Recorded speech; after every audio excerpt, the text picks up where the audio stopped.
दोस्तों मैं आशीष सर आप सबका स्वागत करता हूं। आज आप सभी पढ़ने वाले हैं आयत रेक्टेंगल। बेटा रेक्टेंगल के क्या क्या पॉइंट्स हैं, क्या क्या क्वेश्चन कैसे कैसे बनते हैं, सारा कुछ मैं आपको बताने वाला हूं। तो चलिए शुरू हो जाइए। और हाँ, एक चीज़ और कहना है कि बेटा अगर सब कुछ सीखना है तो पूरा वीडियो ज़रूर देख लीजिएगा। अगर आप वीडियो छोड़ कर गए तो बहुत कुछ आप छोड़ देंगे। तो चलिए देखते हैं। देखिए ज़रा आयत होता क्या है। आयत एक ऐसी आकृति होती है जो चार भुजाओं से घिरी होती है और जिसकी आमने सामने की जो साइड्स हैं वो समान होती हैं। ठीक है, देखो ये इसके समान और ये इसके समान, यही तो होता है आयत, यही तो होता है रेक्टेंगल। देखो बेटा, ऐसी आकृति जो चार भुजाओं से घिरी है और आमने सामने की भुजाएं बराबर हैं और प्रत्येक कोण 90 डिग्री का होता है। देखिएगा, प्रत्येक कोण जितने भी होते हैं वो सभी 90 डिग्री होते हैं बेटा। और यहाँ से इन चारों कोणों का योग क्या होगा, टोटल क्या होगा, टोटल होगा 360। ये ऐसा चतुर्भुज होता है, आयत ऐसा चतुर्भुज होता है। चतुर्भुज मतलब जिनमें 4 साइड्स हों, जिनके आमने सामने की भुजाएं बराबर होती हैं, प्रत्येक कोण जो होता है, जो प्रत्येक एंगल जो होता है वो 90 डिग्री होना चाहिए और टोटल 360 होना चाहिए। एक चीज़ और बेटा समझो, कोई भी चतुर्भुज होगा, कोई भी कैसी भी आकृति बनी है, उनका योग 360 होता है, सभी कोणों का योग। अगर 360 नहीं होगा तो वो चतुर्भुज बन ही नहीं सकता। चार आकृतियाँ, चार भुजाओं से आकृति बन ही नहीं सकती। मतलब अगर चार भुजाओं की आकृति हमें चाहिए तो कोण भी हमें टोटल 360 चाहिए होगा। ठीक है, चाहे देखो अब कोई ज़रूरी नहीं है ये कोण हो सकता है 120 का हो, कोई ज़रूरी नहीं, ये हो सकता है कम का हो, ये हो सकता है 90 का हो, ये हो सकता है कोई और, मतलब ये कम ज़्यादा हो सकते हैं अगर चतुर्भुज बनाना है, लेकिन टोटल इनका 360 ही होगा। तो आयत के बारे में अगर आप सीखेंगे तो ऐसी आकृति है जिसका टोटल तो 360 होता है, लेकिन आमने सामने की भुजाएं जो वो समान होती हैं और प्रत्येक कोण 90 डिग्री होता है। ये समझ में आ गया भाई। अब चलिए जना देखते हैं। अब देखिए आयत से रिलेटेड हम क्या क्या सीखने वाले हैं। जो आयत है हमारा, जो हमारा रेक्टेंगल है बेटा, इसमें क्या क्या चीज़ें हम सीखेंगे ये देखिएगा। सबसे पहले हम क्या सीखेंगे बेटा, भुजाएं सीखेंगे, साइड्स हम सीखेंगे। ठीक है, क्या होती है, कैसे निकलता है। इसके बाद में हम अगर भुजाएं जान जाएंगे तो हम परिमाप देखेंगे कि परिमाप क्या होता है भाई। आयत का हमें पेरीमीटर भी बताना पड़ता है। ठीक है, अब पेरीमीटर अगर हमने जान लिया तो फिर क्षेत्रफल भी हमें जानना होगा। क्षेत्रफल मतलब एरिया। ठीक है, और आयत में एक अगर एरिया जान गए हैं तो बेटा हमें एक विकर्ण भी जानने की ज़रूरत है। विकर्ण जिसे हम कहेंगे डायगोनल। क्या कहेंगे, डायगोनल। ठीक है, तो देखो जरा, ये चार चीज़ें प्रमुख रूप से आयत के अंदर होती हैं। अब ये कैसे होती हैं जरा देखना। हमारा ये आयत है, ठीक है बेटा, ये हमारा आयत है। ठीक, अब इसमें साइड्स क्या होती है भाई, ये होती है ना, ये होती है ना, ये होती है ना, ये होती है ना, ये साइड्स हैं बेटा। ये इसके समान और ये इसके समान, ये L होता है, ये B होता है बेटा। अगर L = 30 है और B = 20 है तो बेटा अगर ये 30 है तो यहाँ भी L = 30 ही होगा। मतलब ये इसके समान होगा और ये इसके समान होगा, मतलब B = 20। समझ में आया। ये होती हैं साइड्स, ये होती हैं भुजाएं। ठीक है, अब देखो बेटा, तो भुजाओं की बात क्या हुई भाई। भुजाएं जो हैं वो आमने सामने की भुजाएं बराबर हैं। देखो बराबर है ना। अब अगर हम बात करें परिमाप की बेटा, परिमाप पेरीमीटर क्या होता है। पेरीमीटर देखो, परिमाप हमेशा कोई भी आपकी आकृति बनी है तो याद रखना, जिस बिंदु से चलेंगे और घूमकर उसी बिंदु पर आ गए, घूमकर तो जितनी दूरी तय की गई है वो सब परिमाप होता है। कहने का मतलब है परिमाप क्या होता है, परिमाप चारों भुजाओं का योग होता है। बेटा फार्मूला नहीं सिखाऊंगा मैं, कोई फार्मूला नहीं सिखाऊंगा, तरीका बताऊंगा, फार्मूले आप भूल जाते हैं, लेकिन तरीका ऐसा बताऊंगा कि आप कभी नहीं भूलेंगे। गारंटी है इस बात की, यहाँ पर बैठाने की गारंटी लेता हूँ मैं। यहाँ पर बैठ जाएगा तो बेटा कभी नहीं निकलेगा। ठीक है, तो देखो जरा, परिमाप मैंने क्या बताया, चारों भुजाओं का योग। अब इसी को अगर मैं कह दूं इसका पेरीमीटर बताओ, तो बेटा 30 ये है, 30 ये है, 60 हो गया। और प्लस देखो 20 ये है, 20 ये, 40 ये हो गया। तो टोटल अगर हम परिमाप की बात करें तो क्या होगा, 100। समझ में आया भाई? परिमाप जब भी पूछा जाएगा तो चारों भुजाओं का योग निकाल दो, हो गया परिमाप। ठीक है, हर आकृति में कहीं भी आपसे कहा गया, आपके पास एक 100 मीटर लंबा तार है, आपके पास कैसा एक 100 मीटर लंबा तार है, ये लीजिए लंबा तार है 100 मीटर। इससे आपने एक आकृति बना दी, एक आकृति बना दी आपने इस टाइप की, और आपसे उसी तार से, और आपसे कहा गया भाई परिमाप बताओ, इस आयत का परिमाप बताओ। तो भैया परिमाप वही 100 ही तो होगा। क्यों? क्योंकि जो आपके पास तार था उसी को तो आपने मोड़कर बना दिया, उसी को तो आपने मोड़कर बनाया है। समझ में आई ना मेरी बात? तो याद रखना, परिमाप टोटल भुजाओं का योग होता है। अब चलते हैं क्षेत्रफल की ओर। देखो जरा क्षेत्रफल कैसे निकालते हैं। क्षेत्रफल क्या होता है, एरिया। एरिया बेटा, एरिया क्या है? एरिया आप कहते हो ना, आपके पास 200 वर्ग गज जगह है अगर, तो आप कहते हो ये मेरा है, ये एरिया मेरा है। आप किसी को दिखा दो तो यहाँ से वहाँ तक जहाँ नज़र जा रही ना, वो पूरा का पूरा एरिया मेरा है। क्या हवा में बातें करते हो? नहीं, आप फर्श की बात करते हैं, आप ज़मीन की बात करते हैं। तो जो ये फर्श होता है ना, ये वाला जो होता है, यही तो एरिया होता है, यही तो क्षेत्रफल होता है, यही क्षेत्रफल होता है बेटा, यही एरिया होता है। और अगर इसको हम निकालेंगे तो L इंटू बी का मल्टीप्लाई करते हैं। अगर इसका हम निकालें तो 30 गुणा 20 600 वर्ग। देखो वर्ग अगर मीटर में है तो मीटर आएगा, सेंटीमीटर में तो सेंटीमीटर आएगा। अब आप कहेंगे सर इसका जो ये यूनिट है ये वर्ग क्यों लगाया भाई? क्यों भाई वर्ग? देखो जरा, मीटर का ये मीटर था, ये भी मीटर था, और जब हमने इसका 2 बार गुणा किया तो वर्ग ही तो बनेगा, मीटर स्क्वायर ही तो बनेगा। चीज़ें समझ में आ रही बेटा? तो वीडियो लाइक ज़रूर कर देना और अपने दोस्तों में शेयर जरूर कर देना बेटा।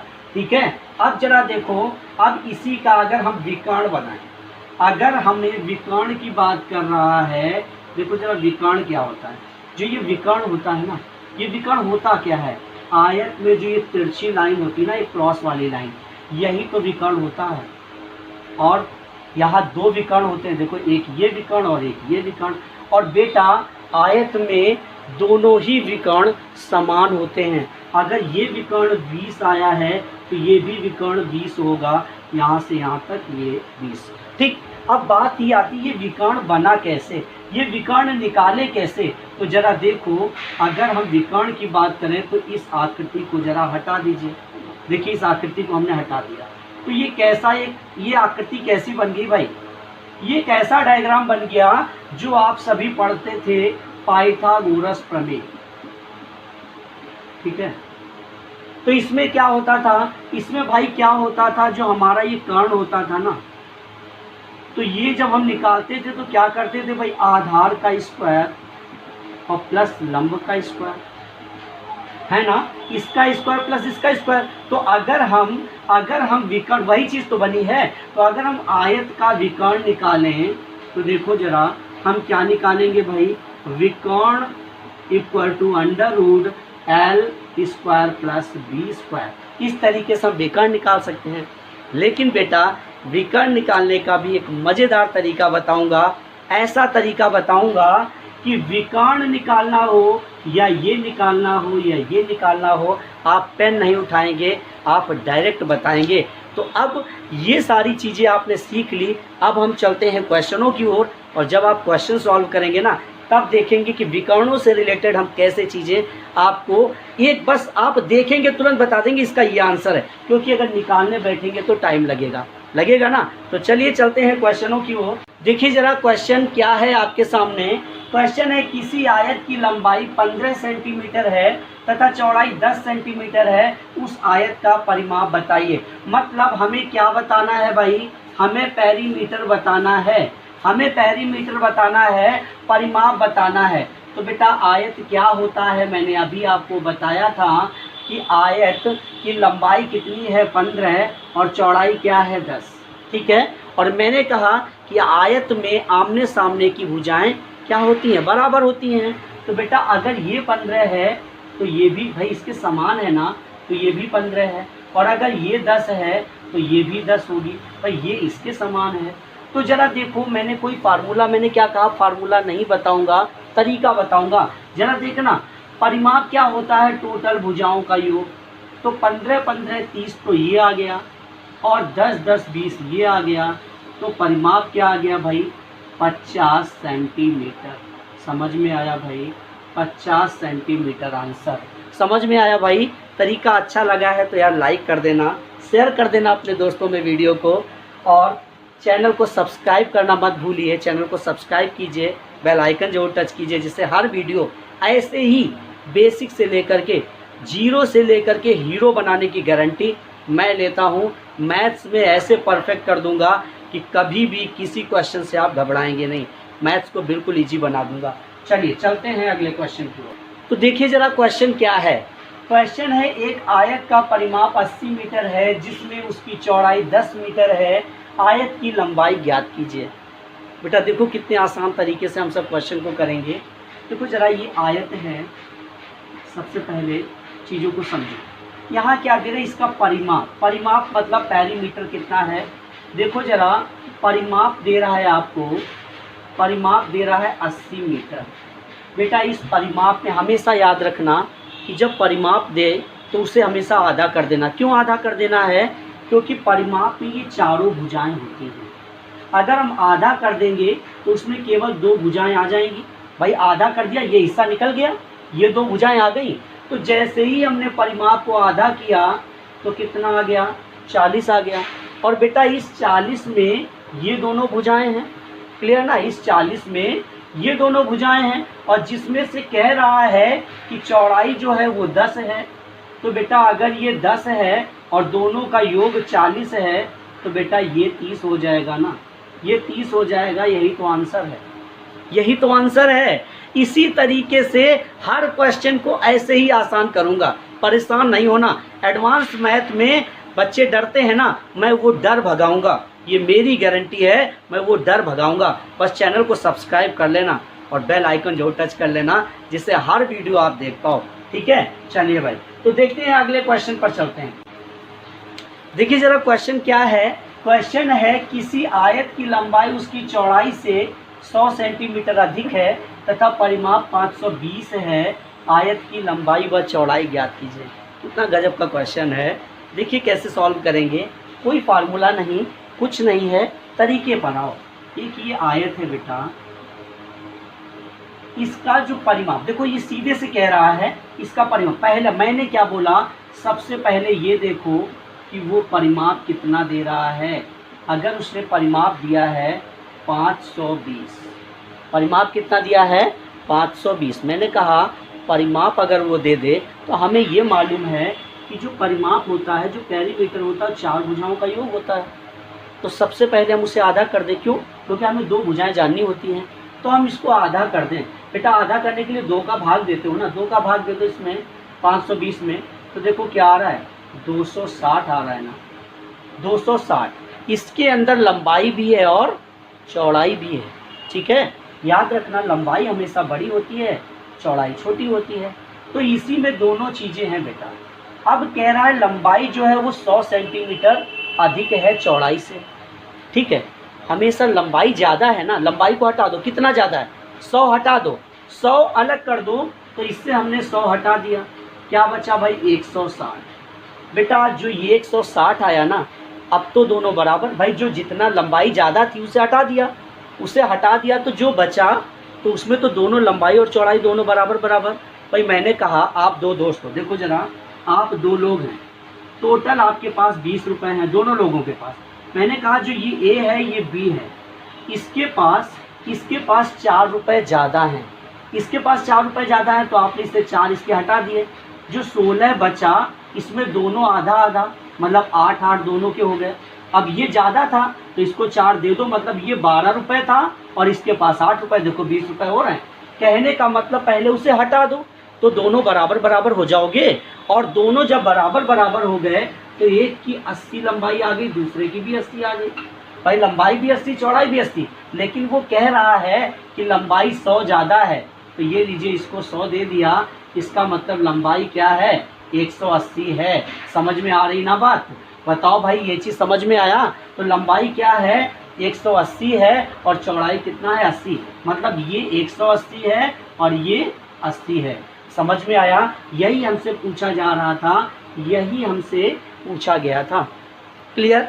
तो बताइए भाई तरीका कैसा लगा, कमेंट कीजिए। तरीका अगर अच्छा लगा है, चीज़ें समझ में आ रही हैं तो कमेंट कर दीजिए कि हाँ भाई चीज़ें क्लियर हो रही हैं, और वीडियो शेयर कर दीजिए अपने दोस्तों में। हाँ बेटा एक चीज़ और कहना है, वीडियो उसी ग्रुप में शेयर किया करो जिनको पढ़ना है ना, फालतू के ग्रुप में मत शेयर करना, जो वाकई पढ़ना चाहते हैं उनके पास वीडियो शेयर करो। ठीक है, चलते हैं अगले क्वेश्चन की।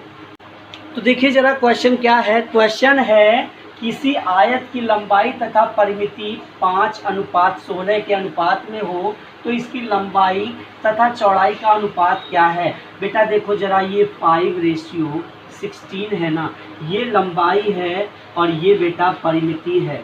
ठीक है, परिमिति मतलब पैरीमीटर, परिमाप। ठीक है बेटा, मैंने आपको बोला है कि परिमाप जब भी दिया हो तो उसे आधा कर दो, तो इसको जरा आधा कर दीजिए। अगर इसको हमने आधा किया तो ये 8 आ गया। अब इस 8 में लंबाई और चौड़ाई दोनों होंगी ना, तो इसमें देखो जरा, इसने कहा है लंबाई तो 5 है, देखो 5 है, तो फिर चौड़ाई क्या होगी 3 होगी ना, और कह रहा है इनका ही अनुपात बताना है। देखो लंबाई और चौड़ाई का अनुपात बताना है, यही हमारा आंसर निकल कर आ गया। देखिए जरा, यही हमारा आंसर। समझ में आया भाई? बताइए भाई, अगर चीज़ें अच्छी लग रही हैं तो बेटा शेयर कर देना अपने दोस्तों को, लाइक कर देना, और अगर चैनल पर नए आए हैं तो चैनल को सब्सक्राइब करना मत भूलिए। बेल आइकन जो टच कीजिएगा जिससे हर वीडियो का नोटिफिकेशन आप तक पहुंचता रहे। चलते हैं अगले क्वेश्चन की ओर। तो देखिए ज़रा क्वेश्चन क्या है। क्वेश्चन है किसी आयत की लंबाई 100 सेंटीमीटर है और चौड़ाई 80 सेंटीमीटर है, इसका क्षेत्रफल बताइए। तो बेटा देखिए ज़रा कैसे करेंगे। भाई ये आयत है हमारा, ठीक है, इसकी लंबाई है 100 और चौड़ाई है 80। तो बेटा अगर हम एरिया निकालें, अगर हम क्षेत्रफल निकालें तो क्या होता है LB। कहने का मतलब है LB क्या होता है, ये चीज़ है ना, ये निकालना है, तो L इंटू B, मतलब हमें इन दोनों का गुणा कर देना है। तो देखो जरा, 100 का हमने 80 से गुणा कर दिया तो क्या आ गया 8000 वर्ग सेंटीमीटर। ठीक है, वर्ग सेंटीमीटर, या इसको सेंटीमीटर स्क्वायर लिख सकते हो। ठीक है, समझ में आ गया? तो बहुत ही बेसिक सा क्वेश्चन था। धीरे धीरे आगे बढ़ेंगे। अब तो क्षेत्रफल वाले, अभी तक हम सब लंबाई और पेरीमीटर को लेकर चल रहे थे, अब हम एरिया को लेकर चलेंगे, है ना। तो चलते हैं अगले क्वेश्चन की ओर। देखिए जरा क्वेश्चन क्या है। क्वेश्चन है एक आयत का क्षेत्रफल 252 वर्ग सेंटीमीटर है, इसकी लंबाई तथा चौड़ाई का अनुपात 9:7 है, इसकी परिमिति बताइए। तो बेटा जरा देखिए, यहाँ भी अनुपात वाली वैल्यू दी है ना, 9 और 7 का अनुपात दिया है। तो बेटा मैंने कहा जब भी रेशियो में वैल्यू होगी तो कुछ ना कुछ एक वैल्यू अलग से दे रहा होगा, उससे हमें देखना है क्या है। देखो 252 क्या है, ये क्षेत्रफल है। ये 252 क्या है, क्षेत्रफल है ना, एरिया है। तो हम अपने अकॉर्डिंग एरिया निकाल लें। मेरे अकॉर्डिंग एरिया देखो दोनों का मल्टीप्लाई होके आता है ना, 9 गुणा 7 है। देखो 9 इंटू 7, तो जरा 9 से डिवाइड कर दीजिए। तो देखिए जरा, 9 दूनी 18, 9 8 72, 7 चौको 28। क्या निकल कर आया भाई, एक यूनिट का मान 4 निकला है मेरे अकॉर्डिंग। लेकिन बेटा एक चीज़ और ध्यान में रखना, जब भी वैल्यू का गुणा होकर आया हो, मल्टीप्लाई होकर आई हो, तो वो किसी न किसी का वर्ग आता है। तो ये किसका वर्ग है, देखो 2 का वर्ग है। तो कहने का मतलब है एक यूनिट का मान अब 2 निकल कर आया है। बेटा ये केवल आप इस चैप्टर में ही नहीं करोगे, आयत में ही नहीं करोगे, आप पूरी मैथ में कहीं भी आपको रेशियो अगर दे दिया जाए तो आप वैल्यू देखना वो किस टाइप की वैल्यू दे रहा है। अगर वो टोटल दे रहा है तो टोटल करके भाग दे देना, अगर वो यहाँ अंतर दे रहा है तो इन दोनों के अंतर से भाग दे देना। बेटा ये चीज़ यहाँ सीख लो, बहुत मदद होगी आप जब मैथ्स के क्वेश्चन लगाएंगे किसी भी चैप्टर में। ठीक है, तो देखो जरा एक यूनिट का मान निकल आया। अब जरा देखो इस एक यूनिट का मान हम यहाँ गुणा करेंगे। देखो क्यों भाई, एग्जामिनर का कहना है जो ये वैल्यू है ना, ये वैल्यू है, ये मेरे अकॉर्डिंग चलेगी, मतलब मेरे अकॉर्डिंग ये 1 है और इनके अकॉर्डिंग कहने का मतलब 2 गुना होना चाहिए। जितनी चीज़ें हैं वो सब 2 गुनी होंगी। तो देखो 9 का 2 गुना कितना आया, 18 आ गया, और 7 का 2 गुना 14 आ गया। बेटा हमारा अगर परिमाप की बात करें तो ये 18 है, ये 14 है, अगर ये 14 है तो ये भी 14 है, ये 18 है तो बेटा ये भी 18 है। 18 18 36 और 14 14 28।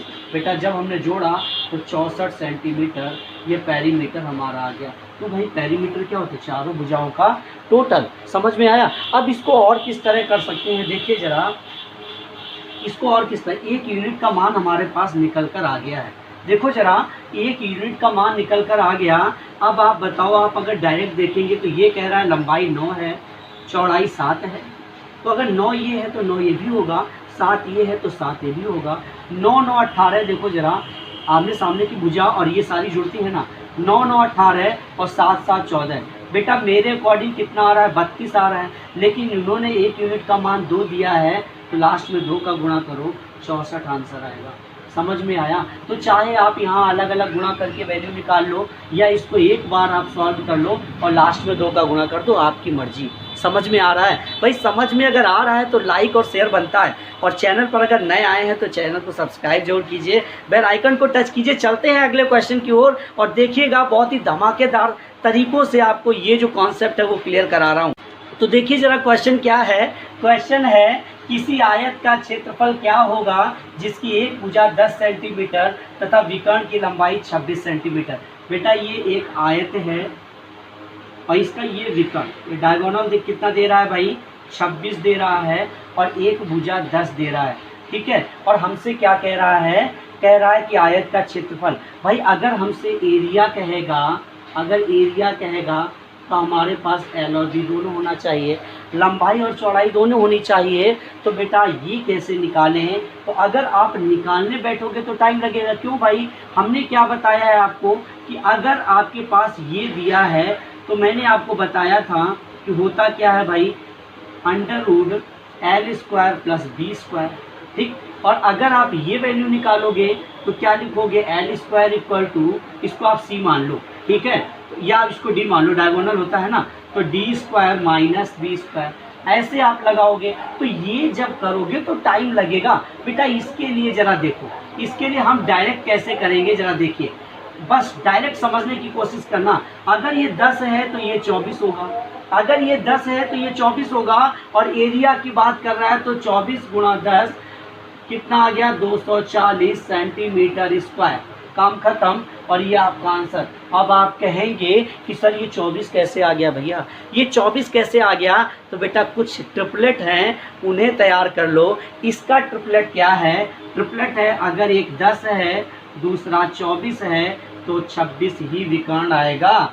तो देखो जरा हमारे पास विकर्ण 26 दिया है, आपकी चौड़ाई 10 दी है, तो जाहिर सी बात है कि जो एक भुजा बची है वो 24 होगी। तो यहाँ से कुछ ट्रिपलेट तैयार कर लेते हैं, नोट कर लीजिएगा। इनसे अलग क्वेश्चन नहीं होगा, अगर पूछा जाएगा तो इन्हीं के अंदर से पूछा जाता है। तो चलिए देखिए, नोट कीजिए ट्रिपलेट। तो देखिए ज़रा क्या है ट्रिपलेट हमारे, इनको आपको बस इतना सा ही तैयार करना है और सब कुछ सॉल्व हो जाएगा, एक भी क्वेश्चन में आपको टाइम नहीं लगेगा।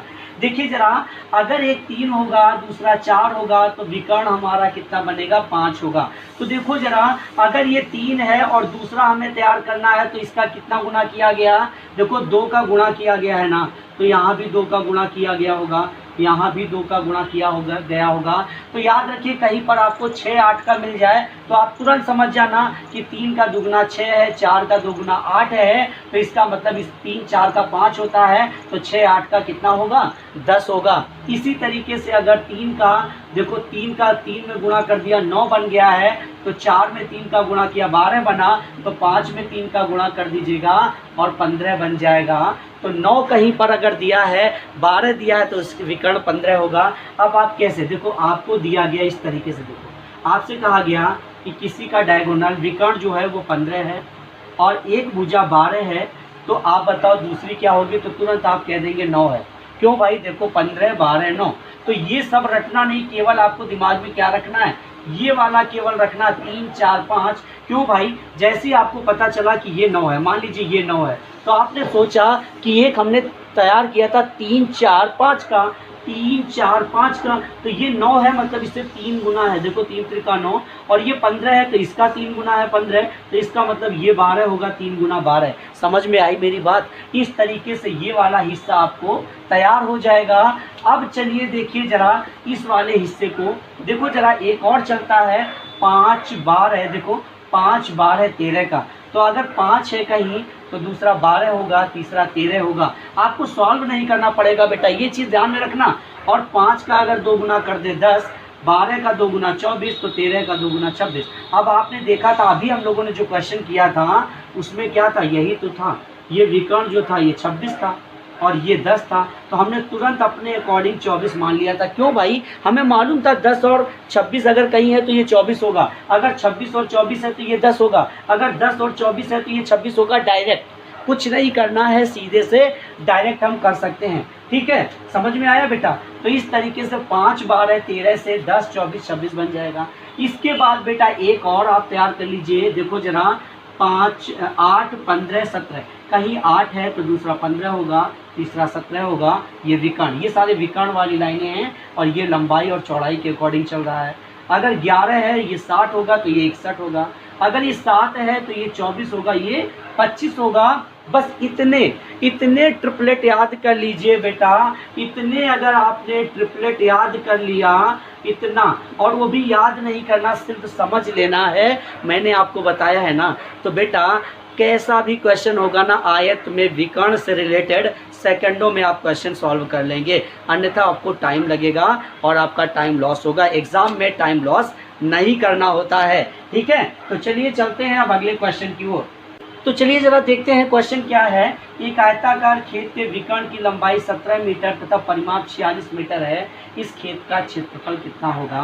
बेटा जरा देखो, एक ये परिमाप है और इसका ये विकर्ण जो है ये 17 है। मैंने अभी ट्रिपलेट आपको बताया है कि 8 15 17 का ये ट्रिपलेट है, और यहाँ 17 है तो इसका मतलब है ये बड़ी है तो ये 15 होगी और ये 8 होगी भुजा। ठीक है, अब आपने एक चीज़ देखा, जरा चेक, अगर आपका भरोसा नहीं हो रहा है तो चेक कर लीजिए। देखिए परिमाप क्या कह रहा है, परिमाप 46 है ना, परिमाप कितना है 46 है, तो मैंने कहा परिमाप को आधा कर दीजिए, 23 आ गया ना। इस 23 में लंबाई और चौड़ाई दोनों होंगी, तो देखो अगर ये 15 है ये 8 है तो दोनों 23 हो रहा है, मतलब मैंने लंबाई और चौड़ाई एकदम परफेक्ट ली हैं। और अब इसका क्षेत्रफल बोल रहा है तो दोनों का गुणा कर देंगे, 120, अगर सेंटीमीटर में है, मीटर में है ना, तो मीटर स्क्वायर आपका आंसर होगा। तो चीज़ें क्लियर हुई बेटा।